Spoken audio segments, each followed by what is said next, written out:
Hello, my name is Shanoa Tremblay, and I am one of the organizers of this symposium. I would like to start by acknowledging the Whadjuk people of the Noongar Nation as the traditional owners of the land that I am meeting on today, and pay my respects to their elders, past and present.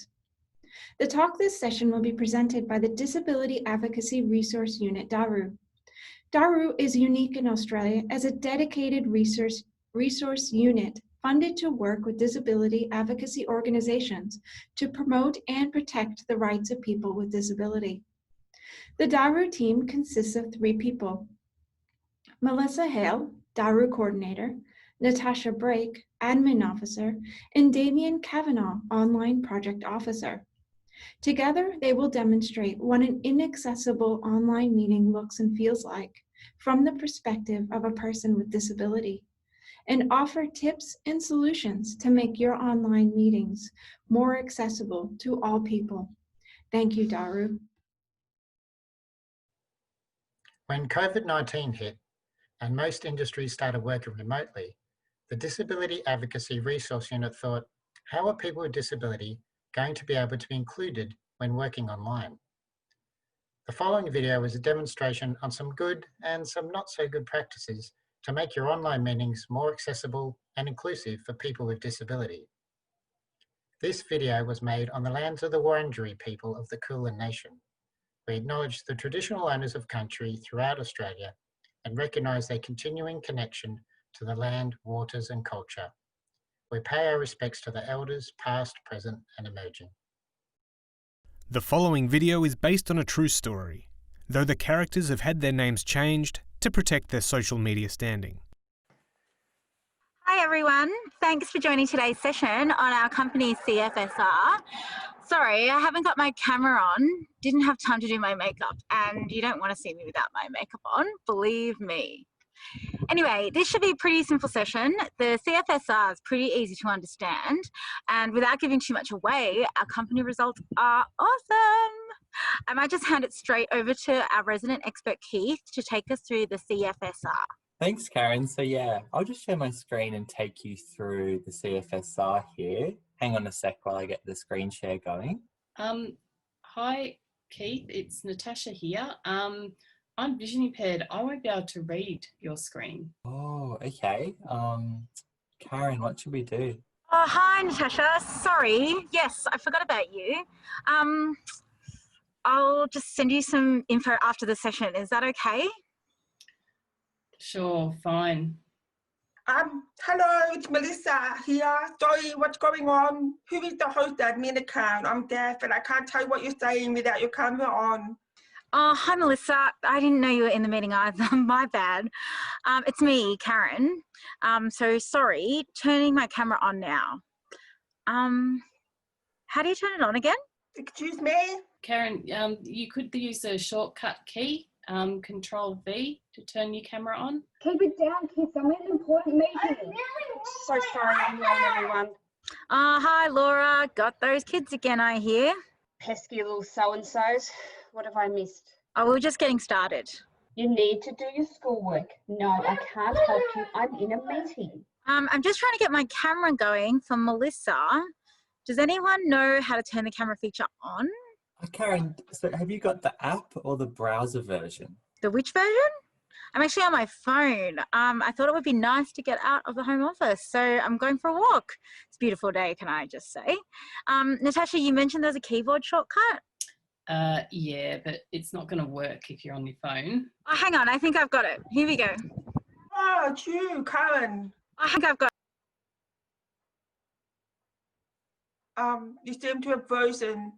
I told you to clear. Clearing is key. Laura, can you please put yourself on mute as you keep coming up with the speaker and we need to hear and see Karen clearly. Yeah, sorry, hang on.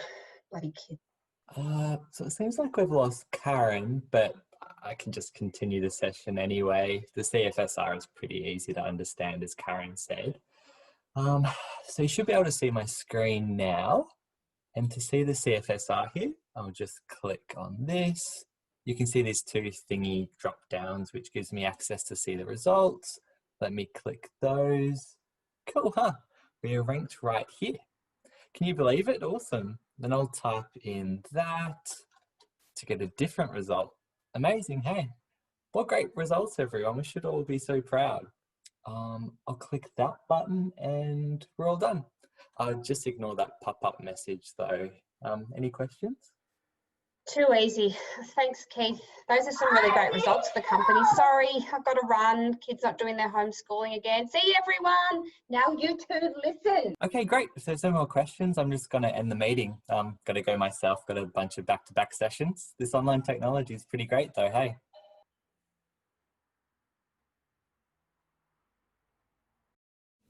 So what did you think of that online meeting? Probably not the most accessible for anyone, but especially for people with disabilities. My name is Melissa Hale and I am the coordinator at the Disability Advocacy Resource Unit, or DARU for short. My team and I are going to talk about how to make online meetings accessible for people with disabilities. Firstly, I'd like you to experience how that meeting was for someone who was deaf or hard of hearing. I didn't know you were in the meeting either. My bad. It's me, Karen.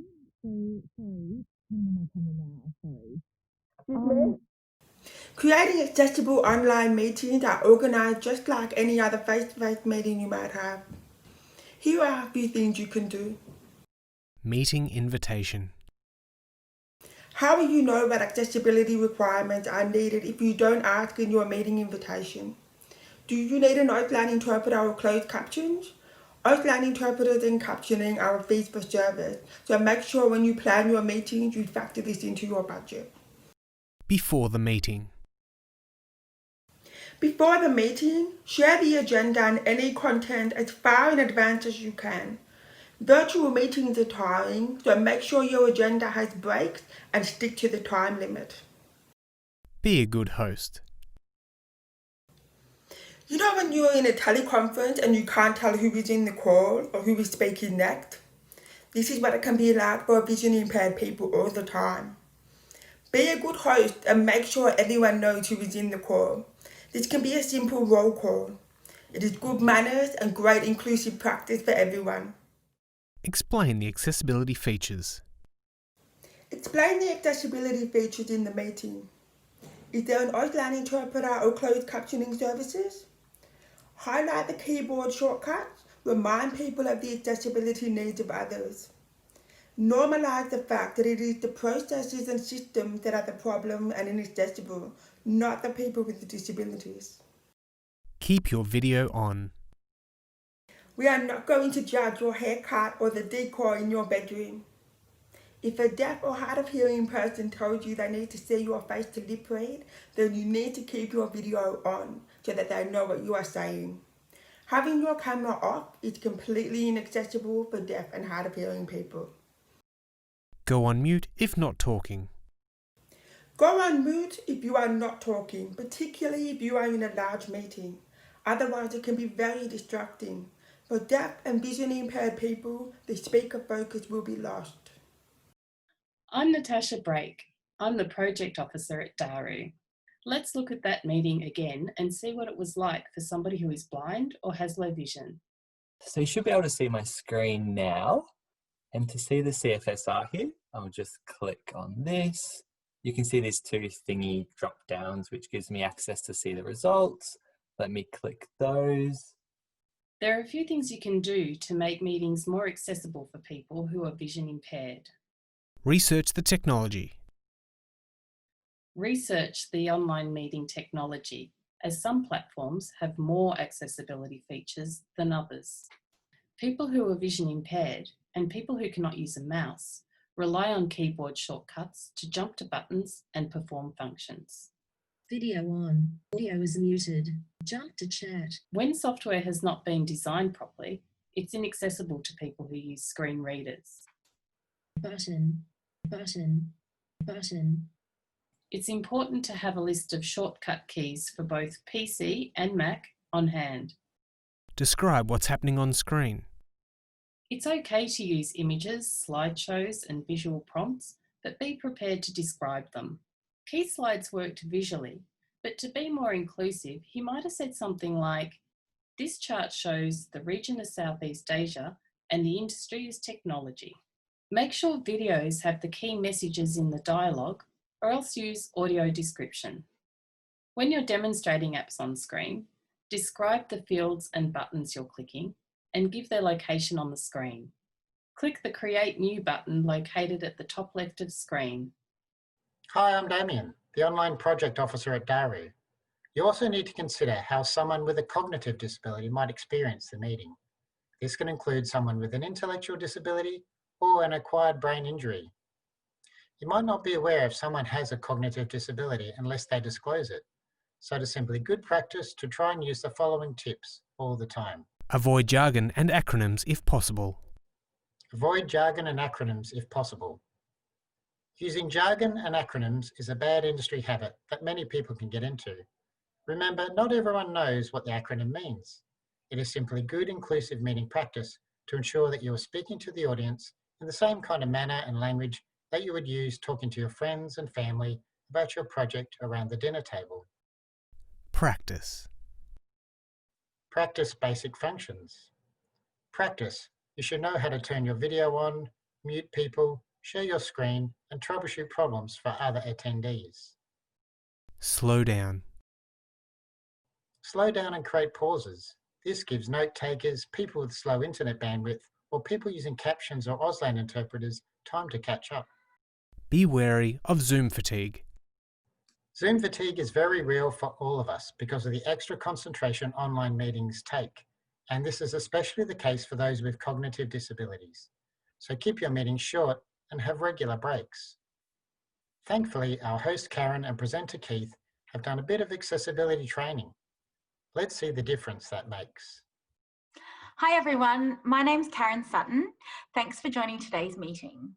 Today we're looking at our customer feedback survey results. The acronym you might hear a lot is CFSR, and how well our company did compared to others in the industry. Before I begin though, I'll just point out the accessibility features of this session. We have an Auslan interpreter with us today, and we have a closed captioning service. You can click the CC button at the bottom of the screen or click the link in the chat box. In today's meeting, we have myself, Melissa, Natasha, Keith, and Laura, and our Auslan interpreter. Can I ask please that you all go on mute unless you're speaking? Otherwise it's distracting for other attendees and difficult for our Auslan interpreter to follow the meeting. If you at any time have a question, you can put it in the chat box or virtually raise your hand by clicking the raise hand button at the bottom of the screen. The shortcut key to get to the raise hand feature is Control-H on a PC or Command-R for a Mac user. So I'd like to hand you over to our CFSR expert, Keith Jones. Thanks, Karen. So it's Keith speaking here. To show you the customer feedback survey results, I'm going to share my screen. I am aware that some people won't be able to see my screen, but I'll provide a detailed description as I go. And I'll also send around a Word document after the training. So on my screen here, there are two drop-down menus, and I'm going to select our region, Southeast Asia, and select our industry technology to see our results compared to our competitors. So a bar graph has now popped up, and it's got us ranked second in all categories. That's pretty amazing results, hey?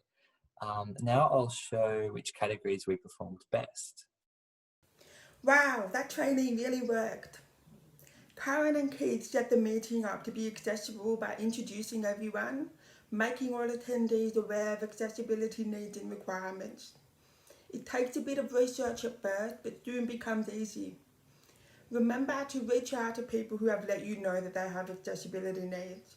They are the experts at what they need and will tell you what you need to know and truly will appreciate your efforts. Being a part of virtual meetings is a new experience for many of us, and we're all learning how to do it better. If you don't get it quite right for people with disabilities, don't worry. Apologise and find out what will be needed to make it accessible for next time. Then be proactive about making the fixes happen in the future. At Daru, we have developed a few resources to help get you started. Our online accessible meetings micro course and flyer is available for download from our website. The future of meetings. So what does that all mean for the future of meetings? There is a saying in the disability rights movement, nothing about us without us. So for you, as the innovators and developers of new technologies, it is about getting people with disability involved from the start. How do people with different disabilities experience new technologies? Don't make assumptions. Ask them, talk to them, test with them. Find out what their needs and experiences are. We'd like to thank CSIRO and the event organisers for the opportunity to present at the Future of Meetings conference. Thank you for watching. For more information and online training, visit Daru's website at daru.org.au.